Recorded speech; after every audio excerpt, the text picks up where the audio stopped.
Ապրել Աստծո խոսքով, իսկ Աստծո խոսքը դա Աստվածաշնչի մեջ է, այն ինչ որ Աստված տվեց մարդուն, տվեց խոսքով, խոսքը ունի զորություն եւ արժեք։ Ես վստահ եմ, որ մեր տներում բոլորիս կա Աստվածաշունչ, բայց փոշին վրա նստած է, երբևիցե չենք բացել, կարդացել, հասկանանք ինչ է կատարվում։ Աստվածաշունչը դա մարդու հայելին է։ Դու ոնց որ ինքդ քեզ տեսնես,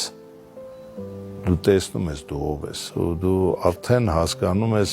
որտեղ սխալվել եւ որտեղ պետք է չխալվես։ Համակարծիքի լինես նաեւ մարդու հետ, էլի դու անթդ չփորձես քո ներսը, փնտրես, որ դու ես ճիշտ, ու վերջել ուրիշ ճիշտ գոյություն չունի։ Որ պետք է փորձես դիմացիներին լսել, հասկանալ ու գտնել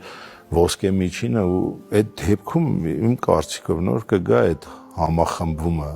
նոր կգա այդ միասնականությունը։